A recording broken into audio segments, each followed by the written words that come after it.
Hey everybody. Sorry, no Horrible 4 Labyrinth Lord this week. I don't have my tripod, and so I won't be able to make the video properly. So I thought instead I would talk about something else I kind of wanted to do while I'm just sitting here holding my camera awkwardly. A future project I kind of wanted to get into was the idea of minimalist solo role playing.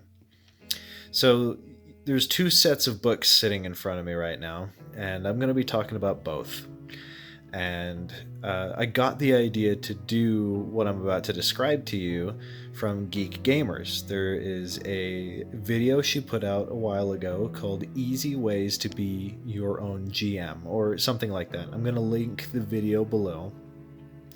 And she mentions three basic things that one needs to role play alone, or to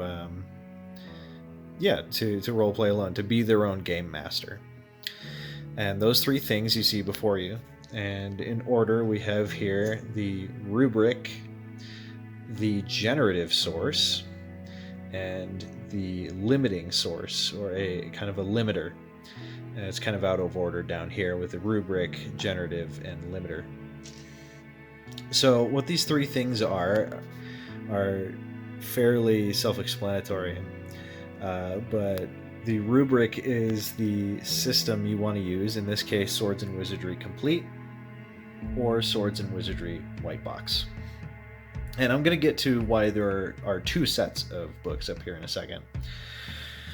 So a generative source is just kind of a book of random tables that will allow you to roll randomly and determine themes or quests or locations or monsters or NPCs that you run into while you're adventuring or as the story's going. And the limiting source, like OSR Solo or the Mythic Game Master Simulator here, excuse me, are books or sources you can ask yes or no questions to, or slightly more complicated questions, and you roll dice and it will tell you yes or no, or it'll give you some likelihood.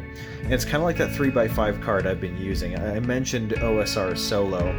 This is actually a print version I picked up recently. I had no idea it was in print. I jumped on it when I saw it. But so with those three things, you should be able to effectively game master for yourself. Now, there are other things that she uses. She's brilliant. She rolls dice and looks through novels and will just find passages on pages that will give her prompts for her story, and that's fantastic. And I wish I was that creative, but A, I'm not that big of a reader, and B, my purpose for doing this would be to go the minimalist route. So that would be only using the three things that she suggested and seeing how far I could go. So the reason there are two sets up here is because there are two that I've kind of been grappling with, or two options I've been grappling with. The first I'll discuss with these three here. So this trio would be Swords and Wizardry Complete, the Tome of Adventure Design, and the Mythic Game Master Emulator. These would offer a lot of flexibility, especially Tome of Adventure Design, and the way that the Mythic GM Emulator is set up, it offers a higher variability. And you remember the Chaos track we were using, or the Chaos rank we were using earlier in the Horrible 4 series? That comes from this. And of course, there's more classes, there's more set in stone rules, there's more spells, and there's more monsters that come from Swords and Wizardry Complete. So this form of minimalism would just be the three sources and seeing how far we get with those. They present a lot of options, and I feel like we would get a far more vibrant story.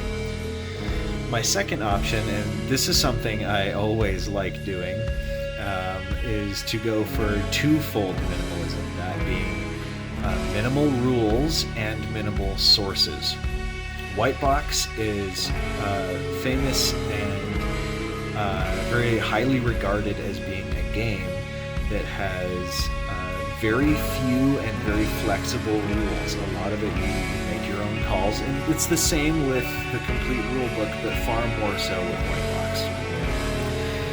Table Fables 2 I would be using instead of the first book because as far as a GM, as far as GMing myself goes, it has a lot more valuable options. So things like NPCs, it has dungeon randomization that I use every week. It has things like countries and planets and gods and cults and all kinds of things that are useful. OSR Solo is where I get the primary majority of my my Oracle rules. That's where those came from. The Oracles came from OSR Solo. So we would be working with only 3 books, 3 fairly thin books, actually, if you can get a look at that. And we would just see how far we could go with minimal rules and minimal books. So I haven't decided which one I want to do. The Tome of Adventure Design is a very tempting option, especially since I finally figured out how to use a D1000, and I feel really dumb about that. But yeah, you basically just use 3 D10s. You mark one as the ones, the tens, and hundreds, and you roll. Like, for example, I have ones, tens, hundreds, and those colors. And I just roll, ooh, okay, so that's just 97. And if you roll 3 zeros, it's 1,000. Anyway. Yeah, I felt kind of silly though. So, yes, this is going to be one of my future projects that I'm excited to do. I hope you enjoy it as much as I enjoy making it, because making these things is a riot. I don't know how many times I've broken down laughing because of the ridiculous nonsense that happens when I do this stuff. So, yeah, very tempting, and all of that is very tempting.